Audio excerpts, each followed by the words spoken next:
Alors, mon départ à Dachau, c'est consisté à...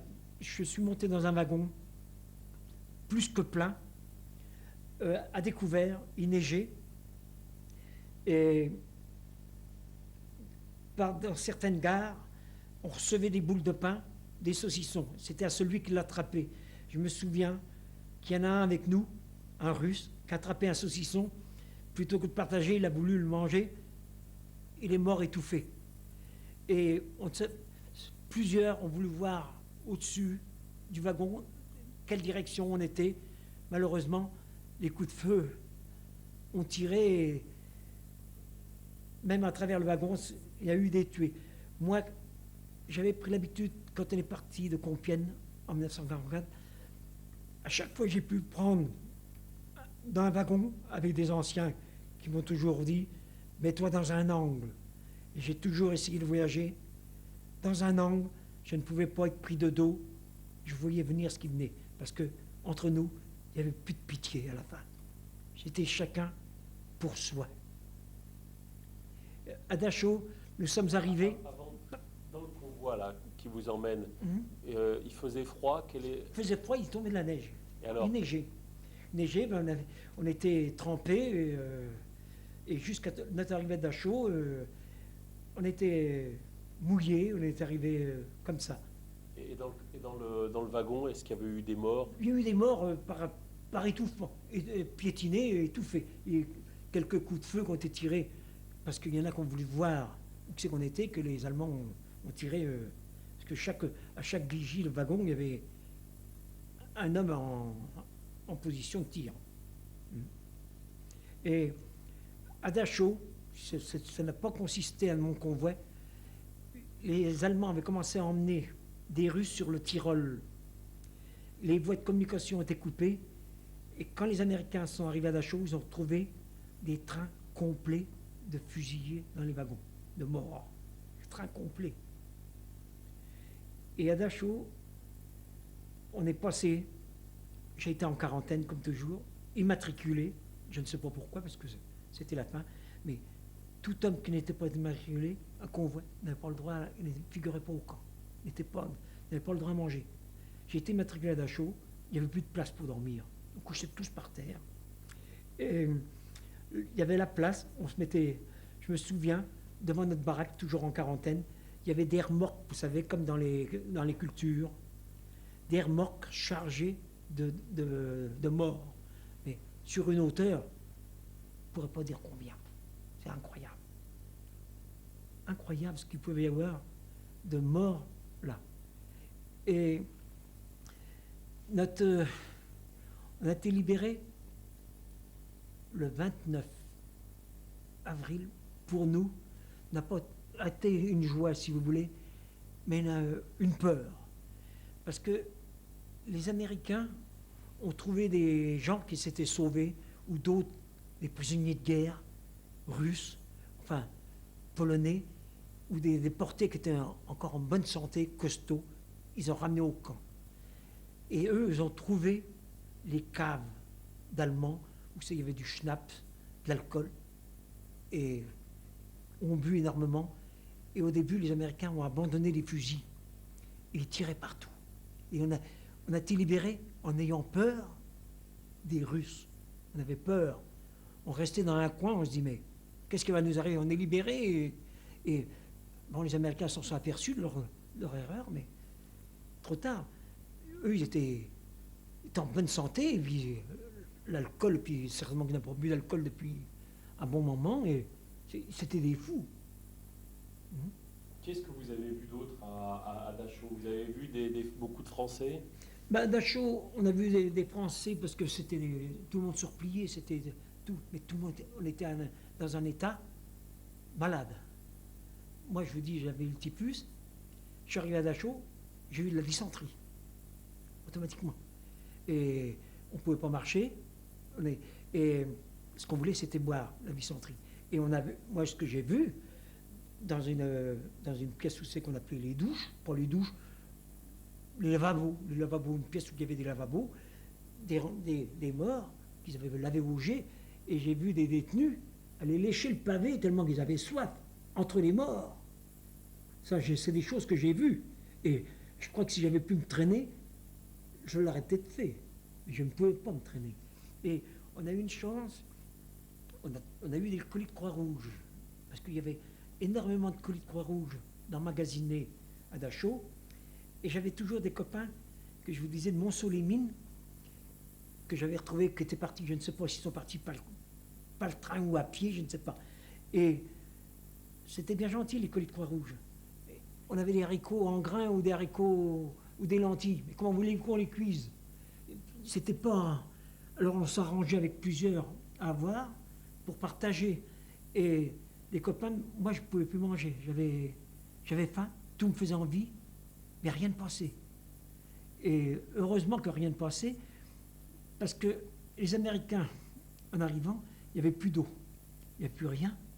Et ils ont donné des biscuits de soldats. Beaucoup ont mangé des biscuits, puis ils ont eu un bouillon après, bien après, mais les biscuits, ils ont gonflé. Et beaucoup sont morts une fois libérés par les biscuits ils se sont aperçus, mais trop tard. Bon, on a eu des piqûres. Moi, quand j'ai vu j'avais les piqûres. Oh, quand j'ai vu les premières piqûres, j'ai eu, d'abord, on a eu la désinfection, parce qu'on ne mangeait pas la vermine, et les douches. J'avais un copain qui était du Nord, qui était plus grand que moi, il faisait 28 kilos. 28 kilos. Et quand on est rentré aux douches, il fallait qu'on se gratte tellement qu'on avait de crasse sur le ventre, qu'on pouvait, comme des poissons, des écailles. Et tout ne partait pas. Et les Américains ont commencé à nous faire des piqûres pour on ne sait pas quoi. Moi, j'ai été une fois. Oh, le lendemain, il y avait quoi des piqûres. Quand j'ai vu les gars qui revenaient, qu'ils ne pouvaient plus bouger, moi, j'étais pas courageux. Je n'ai pas accepté, je me suis parti. Et là, j'ai repassé une visite. C'est là qu'ils ont détecté que j'avais une pleurésie. J'ai été à l'hôpital américain. Il me fallait bien, j'étais à l'hôpital américain. Ils m'ont mis des ventouses. C'était des sœurs. Mais j'étais tellement maigre qu'ils ont obligé de me les arracher, ça m'arrachait la peau. Je faisais 35 kilos. Alors là, je suis resté à l'hôpital américain. Ensuite, je suis parti au lac de Constance en ambulance. Du lac de Constance, je suis resté encore quelques jours. Je suis parti dans un hôpital à Emmendingen, pas l'armée française. C'était l'armée française. Là, on était bien nourris. Et moi, évidemment, j'avais pas 21 ans. J'avais des copains, si j'avais 21 ans. Il y avait des copains, un jour, le colonel vient, il demande comment que ça allait, puis il y a des anciens qui avaient fait déjà militaires. Il dit, mon colonel, c'est pas ce que vous nous donnez qu'on peut vivre, qu'on peut se remonter. Le colonel, comment ça? Vous avez les soldats, ils trafiquaient nos rations avec les filles. Oh, le colonel, il s'est foutu en boule. On avait 5 repas par jour. Bien, surveillé. Et en plus de ça, je ne mangeais pas tout, je mettais à table de nuit, si bien que j'ai pris 1 kilo par jour. 1 kilo par jour. Et là, je suis resté à l'hôpital 3 semaines. Et c'était mon retour en France. Je suis parti de l'hôpital militaire d'Emmendingen en ambulance jusqu'à Strasbourg. À Strasbourg, on m'a remis des pièces d'identité. Et de là, nous avons repris un train en direction de Paris, hôtel Lutetia. Je suis arrivé à l'hôtel Lutetia à la gare de l'Est. La gare de l'Est, j'ai dû partir de la gare de l'Est en un car spécial.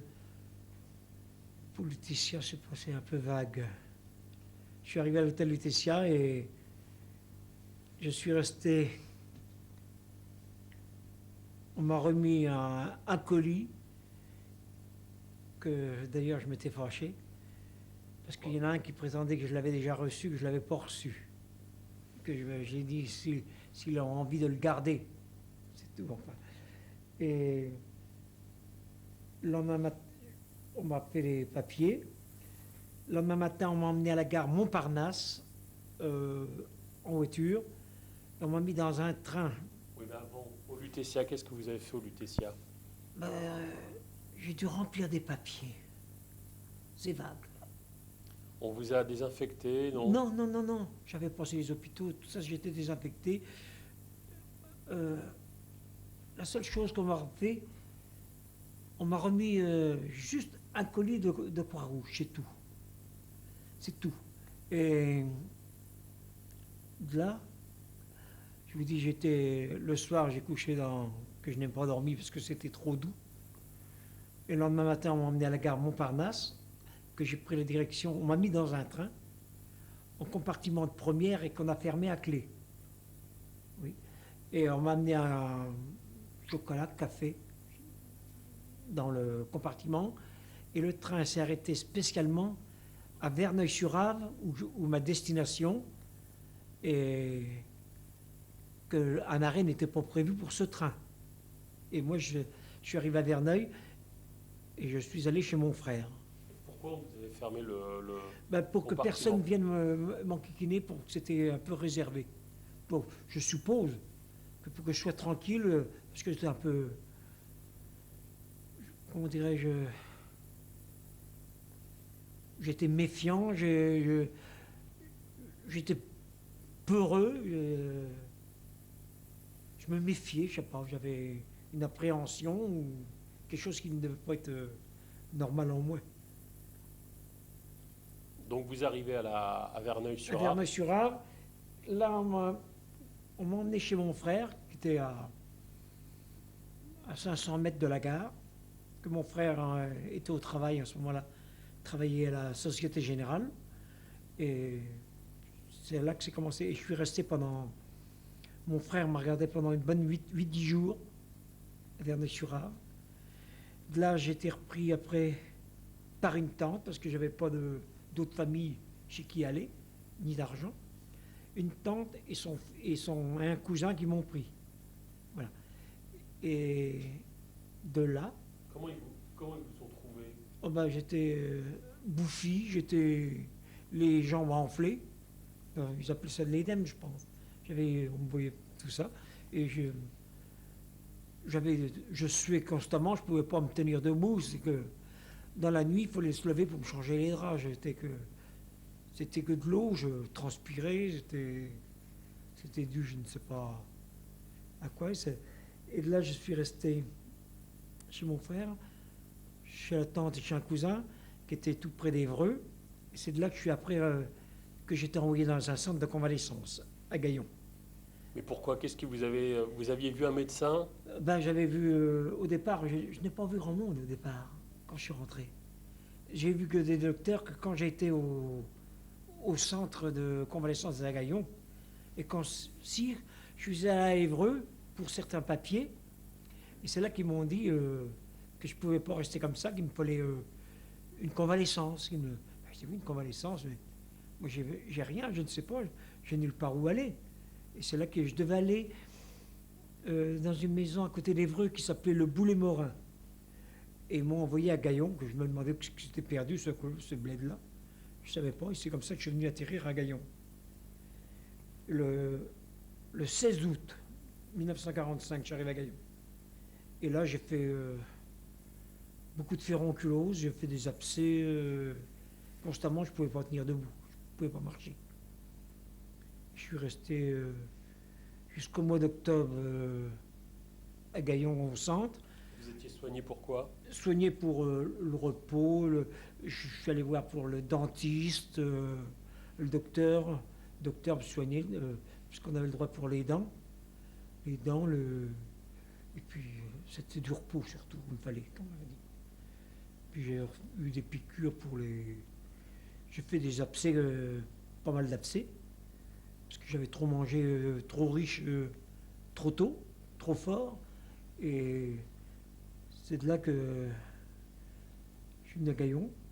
Et au mois d'octobre, le centre fermé, et la dame qui s'en occupait, qui était une déléguée de la Croix-Rouge, qui était la femme du notaire de Gaillon, m'a dit: Roger, il y a un autre centre à Bagnoles-de-l'Orne, je prendrai les renseignements, mais vous viendrez à la maison. Et moi, je ne voulais pas aller chez eux. Et Pourquoi? effectivement, pourquoi?